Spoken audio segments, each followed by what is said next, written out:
తెలంగాణలో ఇప్పుడు ఒక కొత్త పార్టీ పుట్టింది, తెలంగాణ రాజ్యాధికార పార్టీ. అసలు తెలంగాణలో ఇప్పుడు ఒక పొలిటికల్ స్పేస్ ఉందా ఇంకొక కొత్త పార్టీ రావడానికి? ఆ పెట్టినటువంటి వాళ్ళ క్రెడిబిలిటీ ఏంది, అసలు ఎట్లా ఉంది? గతంలో కూడా చాలా పార్టీలు వచ్చినాయి, చాలా పార్టీలు ఇప్పుడు కనుమరుగైపోయే పరిస్థితి ఉంది. అసలు ఇప్పుడు ఆ స్పేస్ ఉందా? ఇప్పుడు పుట్టిన పార్టీ ఎట్లా ఉండబోతోంది? చాలా ఇష్యూస్ని వి ప్రకాష్ గారు ఉన్నారు, మాట్లాడదాం సార్. తెలంగాణ రాజ్యాధికార పార్టీ స్లోగన్, దాని ఎజెండా అన్నీ చూసుంటారు. ఏమనిపించింది మీకు? అసలు ఇప్పుడు ఆ స్పేస్ ఉందా తెలంగాణలో ఇంకొక కొత్త పొలిటికల్ పార్టీకి? అంటే ఇంకా 3 ఏళ్ళు ఉన్నాయి ఎలక్షన్స్. అయితే ఇమ్మీడియట్గా మనము ఈ మూడింటి మధ్యనే రోజు వార్ జరుగుతూ ఉంటుంది. కాంగ్రెస్, బీజేపీ, బీఆర్ఎస్ ఈ మూడింటి మధ్యనే ప్రతిరోజు మీడియా స్పేస్ అంతా కూడా ఆక్రమించింది. ప్రజల లోపల ఏమైందంటే గతంలో స్పేస్ లేని సమయంలోనే సడన్గా కాంగ్రెస్ ఆ స్పేస్లో దూరింది.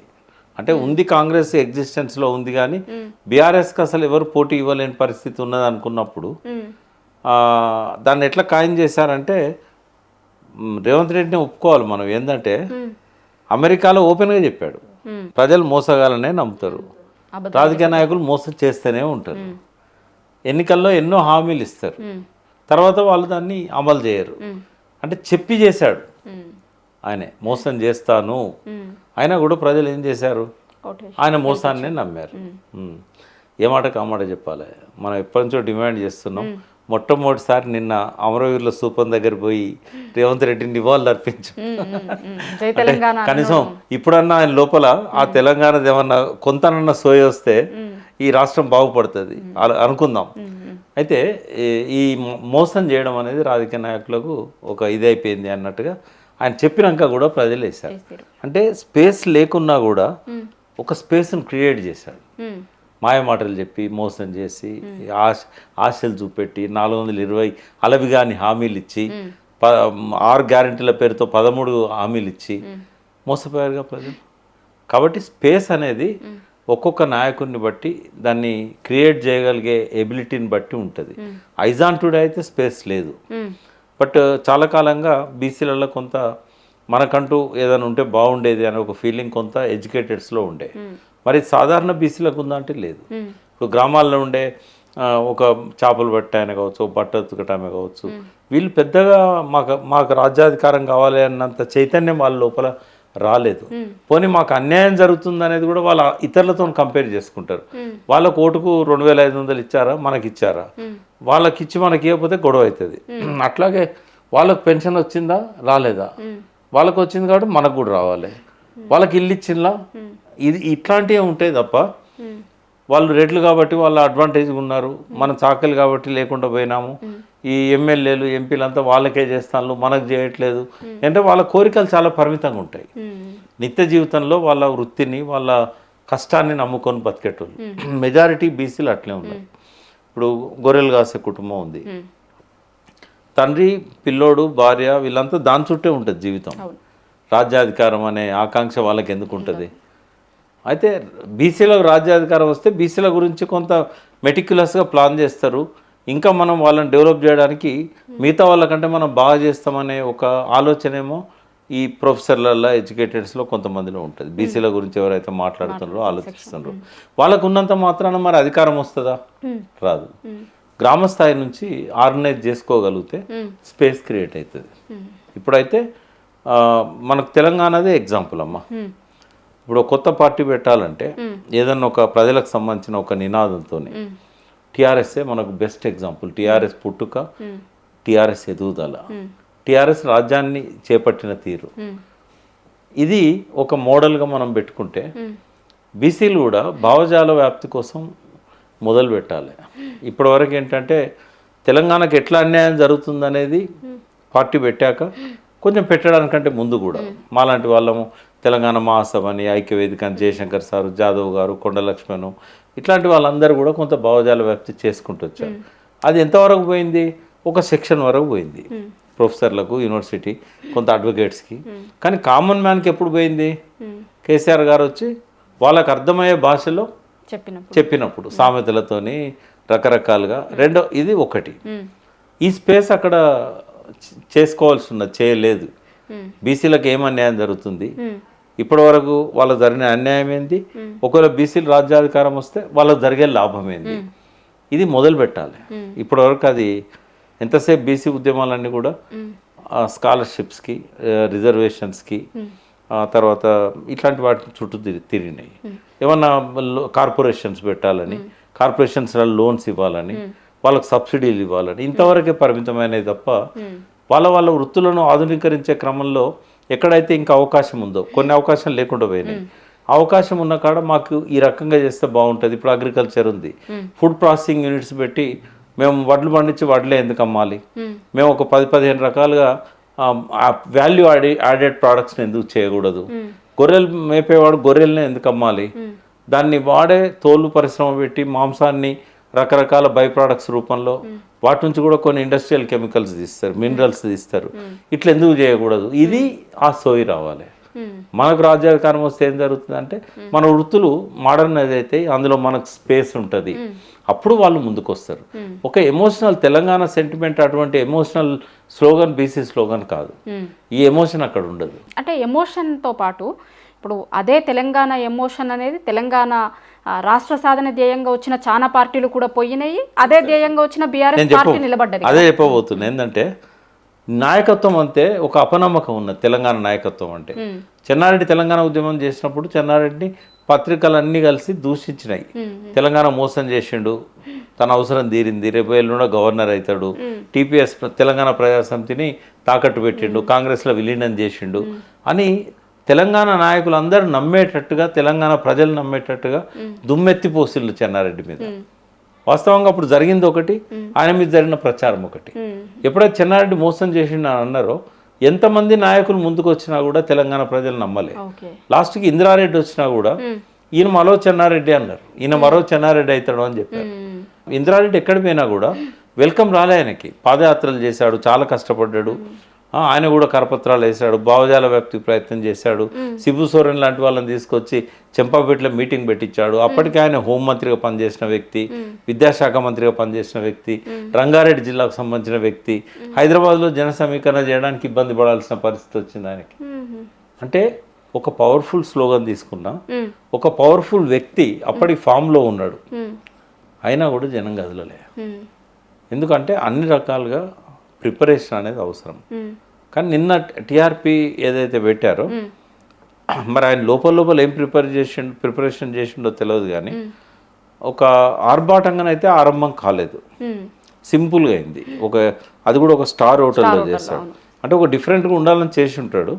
బట్ బయట అంతా పార్టీ అన్నప్పుడు కొద్దిగా హంగామా కనబడాలి. మరి నిన్న బయట ఏమైనా హంగామా ఉందో నేనైతే చూడలేదు. బట్ ఆ హంగామా లేకపోతే అట్రాక్షన్ అనేది పబ్లిక్ అట్రాక్ట్ అయ్యే విధంగా ఉండదు. రెండవ స్లోగన్ కూడా తెలంగాణ లాంటి ఎమోషనల్ స్లోగన్ కాదు, కాబట్టి చాలా చేయాల్సి ఉంటుంది అమ్మా స్పేస్ క్రియేట్ చేసుకోవాలంటే. కేసీఆర్ గారు సింహగర్జన సభ కోసం 6 నెలల ముందు నుంచి ఎక్సర్సైజ్ చేశాడు.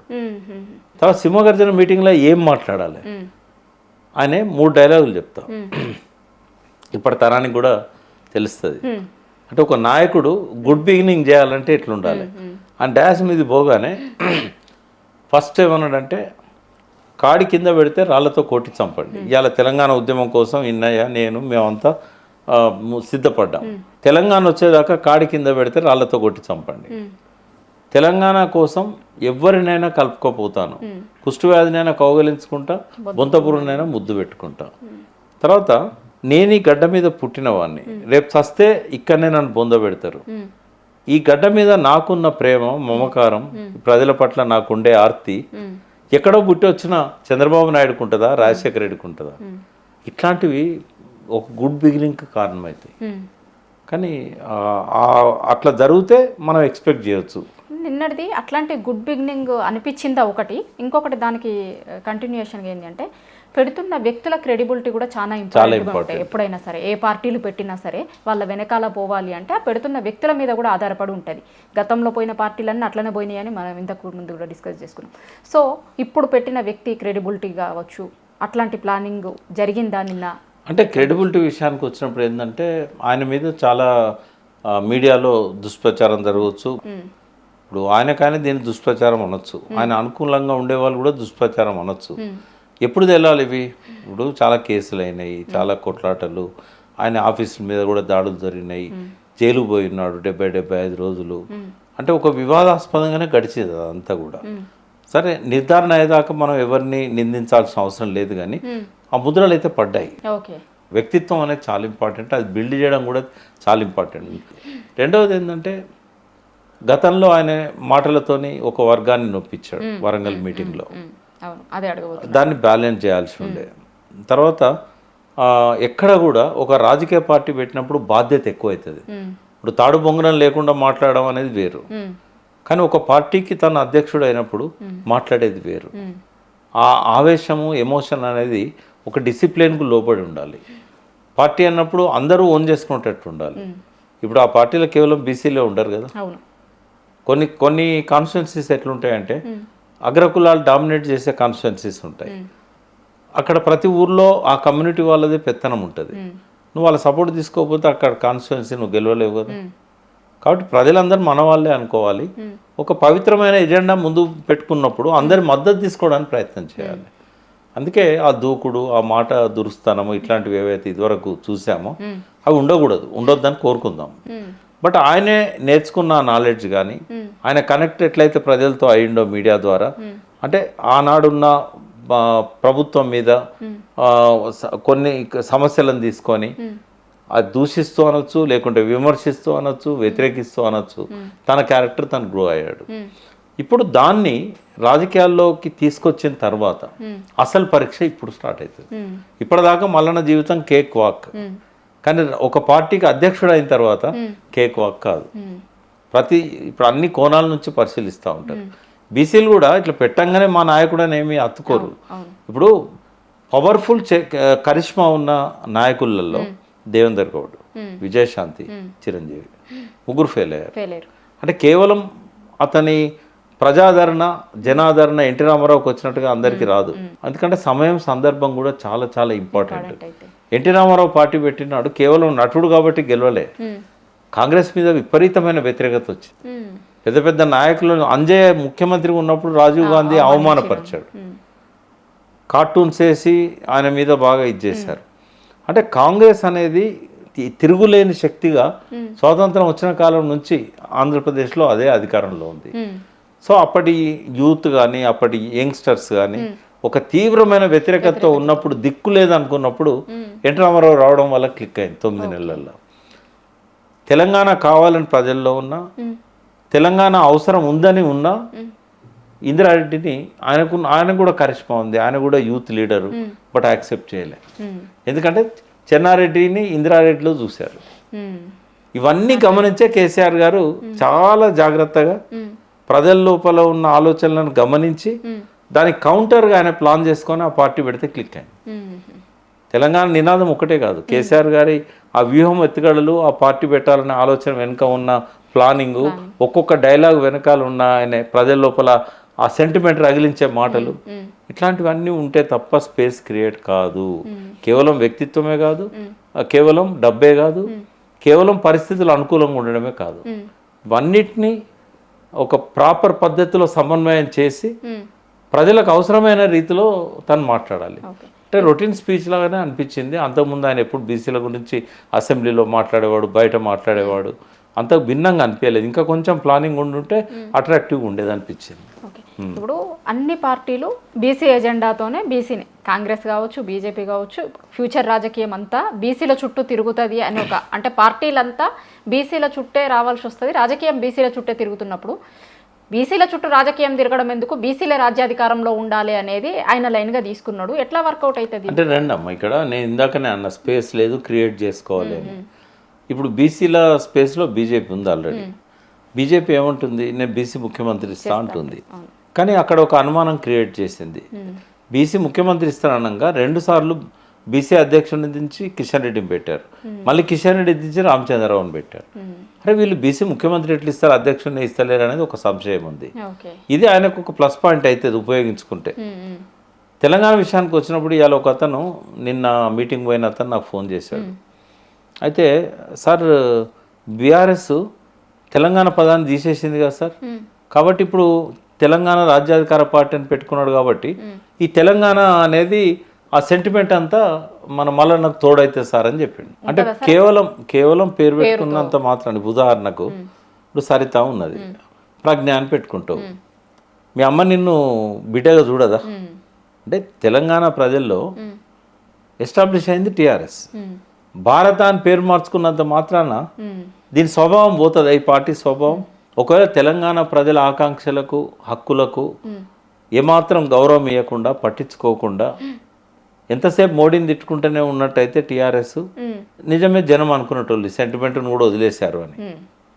కానీ పేరు మార్చుకున్నంత మాత్రాన సెంటిమెంట్ను వదిలేయలేదని చెప్పడానికి మీరు ఏ రోజైనా బీఆర్ఎస్ నేతల యొక్క ప్రసంగాలు వినండి, ఖచ్చితంగా తెలంగాణ ఏమంటుంది దాన్ని, ఒక అస్తిత్వం, దానికి సంబంధించిన అంశాలే ఉంటాయి.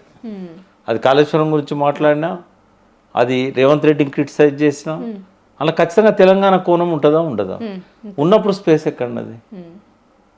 బీజేపీ ఏమో కొంత బీసీల పట్ల స్పేస్ తగ్గించుకున్నది కాబట్టి అక్కడ కొంత ప్రయత్నం చేయడానికి స్కోప్ ఉంది. కానీ తెలంగాణ విషయంలో ఈ స్పేస్ లేదు. ఇక్కడ బీఆర్ఎస్ఏ తెలంగాణ దిక్కు అనే వైపుగా ఇప్పుడు ప్రజల ఆలోచనలు మళ్ళీ మారుతున్నాయి. ఎందుకంటే రేవంత్ రెడ్డి చేసిన ఫెయిల్యూర్స్ వల్ల అరే మనం మంచి ప్రభుత్వాన్ని పోగొట్టుకున్నాం అనే పశ్చాత్తాపం అంతకుముందు ఎంత ఉన్నదో ఒక యూరియాతో అంతకంటే ఎక్కువైంది. కాబట్టి కేవలం పార్టీల పేరులో తెలంగాణ ఉన్నంత మాత్రాన స్పేస్ రాదు. తెలంగాణ ఆకాంక్షలకు అద్దం పట్టే విధంగా ఇలా బీఆర్ఎస్తో గొంతు కలపాల్సిన అవసరం ఉంది కాళేశ్వరం విషయంలో. అది చేయగలుగుతాం వలన చేసినప్పుడు డెఫినెట్గా తెలంగాణ ఆకాంక్షలకు అనుగుణంగా ఇప్పటిదాకా ఓన్లీ బీఆర్ఎస్ఏ ఉంది, ఇప్పుడు మల్లన్న కూడా ఉన్నాడు అనేది వస్తుంది. ఇప్పుడు పాతయాన్ని మనసులో పెట్టుకొని కేసీఆర్ గారి మీద కోపంతోనో, కేటీఆర్ కోపంతోనో, కవిత మీద కోపంతోనో ఇక్కడ మనం బీఆర్ఎస్కు భిన్నంగా తను ఒక కార్యక్రమం మొదలుపెట్టాడు అనుకో, ఆ సెంటిమెంట్ తనకు ఉపయోగపడదు. పేరు వరకే ఆయన మిగులుతుంది, సెంటిమెంట్ ఇటే ఉంటుంది. అంటే ఈ పేరును బట్టి సెంటిమెంట్కి సంబంధం ఉండదు, కార్యక్రమాలు ఆచరణను బట్టి ఉంటుంది. అంటే ఇప్పుడు రెండు స్పేస్ల గురించి కూడా మీకు చెప్పాను నేను, బీసీ విషయంలో కానీ ఈ విషయంలో కానీ. ఇదేమో బీసీది ఎమోషనల్ కాదు, వాళ్ళకి అర్థం చేయించాలంటే చాలా సమయం పడుతుంది. ఒక్కొక్క సెక్షన్ దగ్గర పోయి మీ వృత్తి తెలంగాణ వస్తే ఈ రకంగా పరిణమిస్తుంది, మీరు ఇంతకంటే భిన్నమైన మంచి పొజిషన్లో ఉంటారు, మీ జీవన ప్రమాణాలు పెరుగుతాయి అని నమ్మేటట్టుగా వాళ్ళకు చెప్పగలిగే విధంగా తన యాక్షన్ ప్రోగ్రామ్ కానీ తన ఎజెండా కానీ ఉండాలి. ఇవన్నీ ఉంటే డెఫినెట్గా ఓ స్పేస్ క్రియేట్ అవుతుంది. అయితే దీనివల్ల ఎవరికి నష్టం? ఒకవేళ నిజంగానే ఆయన ఆలోచించినట్టే, ఆయన వెనకాల ఉన్న వాళ్ళు ఆలోచించినట్టే ఒక స్పేస్ క్రియేట్ అయింది, ఆయన ఎదిగిండు, ఎవరికి లాభం ఎవరికి నష్టం? ఓ 2 ఏళ్లలో ఆ స్పేస్ క్రియేట్ అయింది అనుకుందాం, ఎలక్షన్స్ వస్తాయి, వచ్చినప్పుడు ఖచ్చితంగా బీజేపీకి చాలా నష్టం జరుగుతుంది. ఎందుకంటే బీసీ నినాదం ఒకటే మిగిలింది బీజేపీకి. ఇక్కడ యాంటీ ముస్లిం నినాదం ఎంత ఇచ్చినా కూడా ప్రజలు యాక్సెప్ట్ చేయట్లేదు. ఎందుకంటే ఇక్కడ దాదాపుగా 15-20 సంవత్సరాల నుంచి బీజేపీ తన సీట్లను పెంచుకోవడానికి కానీ తన పార్టీ ప్రాబల్యాన్ని పెంచుకోవడానికి కానీ చాలా కష్టపడుతున్నది. ఎంత చేసినా కూడా వాళ్ళకి ఆ ముస్లిం వ్యతిరేకత ఎవరు యాక్సెప్ట్ చేయట్లేదు. ఇక్కడ అందరూ కలిసి ఉండే ప్రాంతం ఇది. ఇప్పుడు మా ఇంటి పక్కన ఒక ముస్లిం సయ్యద్ రసూల్ అని ఉండేవాడు, మేము మామ బావ అని మాట్లాడుకుంటాం తప్ప వాళ్ళు మాకు ప్రతి పండుగ రోజు రంజాన్ కానీ ఇంకో పండుగకు కానీ బక్రీద్ వచ్చిందంటే మాంసం పంపేటోళ్ళు, మేము వాళ్ళకి బతుకమ్మ వచ్చిందంటే బతుకమ్మ పలహారాలు పంపేవాళ్ళం, దసరా నాడు ఆటను కోసి మనం కూడా అలాలు చేసి పంపేటోళ్ళం వాళ్ళ కోసం. అంటే ఈ తత్వం ఉంది తెలంగాణలో హిందూ ముస్లింల మధ్య. ఇక్కడ నువ్వు ఎంత చిన్న భిన్నం చేయాలనుకున్నా నీకు స్కోప్ లేదు. వాళ్ళకున్న ఒకే ఒక్క నినాదం బీసీ. ఆ బీసీని మళ్ళీ స్ప్లిట్ చేస్తారు ఒకవేళ కనుక ఆ పార్టీ ఎదిగితే. తెలంగాణ విషయానికి వచ్చినప్పుడు నెక్స్ట్ 3 ఏళ్లలో తెలంగాణ కోసం ఆయన ఎంతవరకు నిలబడతాడు, ఏం చేస్తాడు అనేది ఉంటుంది. ఒకవేళ రేపు ఆయన ఎదిగిండు అనుకో, తెలంగాణ ఓట్లు చీలొద్దు అనుకున్నప్పుడు, తెలంగాణ సెంటిమెంట్ ఉందనుకున్నప్పుడు ఆయన బీఆర్ఎస్తోనే అలయన్స్ కావాల్సి వస్తుంది. ఒకవేళ బలంగా ఎదిగితే, లేదు నేను ఒంటరిగా పోతాను బీఆర్ఎస్ అనుకుంటే తెలంగాణది ఒక పక్కనే ఉంటుంది, 2 పక్కలకు పోదు. అంటే తెలంగాణ బీఆర్ఎస్ను డామినేట్ చేస్తే లెవెల్కి ఎదగడం అనేది 3 ఏళ్లలో సాధ్యం కాదు. అంటే ఇది మనం ఒక అనాలిసిస్ లాగా చేసినప్పుడు ఇట్లా అనిపించింది నాకు. బట్ కొత్తగా వచ్చాడు, ఒక పార్టీ పెట్టాడు, తప్పకుండా అభినందించుతాం. అంటే నిన్న నుంచి ఇంకొక మాట కూడా ఏమనిపిస్తుందంటే, నిన్న వచ్చిన పార్టీ అయినా ఏమన్నా పార్టీలు రాబోయినా, ఎందుకంటే గతంలో అట్లాంటి ఎగ్జాంపుల్స్ ఉన్నాయి కాబట్టి ప్రభుత్వ వ్యతిరేక ఓట్లను చీల్చడానికి వస్తున్న పార్టీలాగా చూసే ప్రమాదం కూడా కొంత ఉంటుంది కదా. అంటే ఆయన మీద ఒక ప్రచారం అయితే జరుగుతా ఉంది. ఎందుకంటే ఆ పార్టీ నుంచి ఎమ్మెల్సీగా గెలిచున్నాడు ఆయన కూడా, కాబట్టి గతంలో ఏ పార్టీ నుంచి ఎమ్మెల్సీగా గెలిచిండో ఈ రోజుకి ఇప్పుడు ఆ ఎమ్మెల్సీగా ఉంటూనే ఆయన ఇప్పుడు ఇది చేస్తే ప్రభుత్వ వ్యతిరేక ఓటు చీల్చడానికి వచ్చిన పార్టీగా కూడా కొంతమంది అనుకుంటారు. అంటే 20 సంవత్సరాల నుంచి అదే జరుగుతూ ఉంది. ఎప్పుడు కూడా ప్రభుత్వ వ్యతిరేకత ఓటును చీల్చి అధికారంలో కంటిన్యూ కావాలనేది పాలక వర్గాలు ఆలోచిస్తాయి. అట్లా ఆలోచించింది ఒక కేసీఆర్ గారే. బట్ మోడీ గారు అట్లా ఆలోచించారు. ఏంటంటే ప్రభుత్వ వ్యతిరేక ఓటు చీల్తే మళ్ళీ కేసీఆర్ ముఖ్యమంత్రి అవుతాడు, కాబట్టి ఆ ఓటు జీలకుండా ఉండాలంటే తనని తను చంపుకున్నాడు తెలంగాణలో. ఆయన బండి సంజయ్ని తప్పించి చంద్రబాబు ఏం చేశాడు తెలివిగా, ప్రభుత్వ వ్యతిరేక ఓటు చీల్చడానికి లోక్ సత్తాను ఉపయోగించుకున్నాడు. అంటే వాళ్ళకు ప్రత్యక్షంగా జయప్రకాష్ నారాయణ ఆయనకు సరెండర్ అయినా కాకపోయినా దాన్ని ఉపయోగించుకున్నాడు. రాజశేఖర రెడ్డి ఏం చేశాడు, దేవేందర్ గౌడ్, చిరంజీవి వాళ్ళని ఎంకరేజ్ చేశాడు పరోక్షంగా. ఎందుకు అంటే మహాకూటమి వచ్చింది, ఓటు ప్రభుత్వ వ్యతిరేకత అనేది ఉంటుంది, ఇది చీల్చకపోతే చంద్రబాబు అధికారంలోకి వస్తాడు, మహాకూటమి అధికారంలోకి వస్తుంది, కేసీఆర్ గారు అందులో పార్ట్నర్, కాబట్టి మళ్ళీ తెలంగాణ వాదానికి బలం చేకూరుతుంది. కాంగ్రెస్ ఓడిపోతే తెలంగాణ ఇచ్చే పరిస్థితి ఉంటుంది, కాబట్టి చిరంజీవిని, దేవేందర్ గౌడ్ను అని పరోక్షంగా ప్రోత్సహించాడు. ఆ రోజు 116 స్థానాలలో పిఆర్పి అంటే నవ తెలంగాణ అలా మెర్జ్ అయింది. అప్పటికే పిఆర్పి అనేది 116 స్థానాలలో గెలుపు ఓటములను నిర్ణయించింది. వాళ్ళకు వచ్చిన ఓట్ పర్సంటేజ్ 156 సీట్లతోని కాంగ్రెస్ అధికారంలోకి వచ్చింది. అంటే అవసరానికంటే ఇంకెక్కువ సీట్లు వచ్చాయి.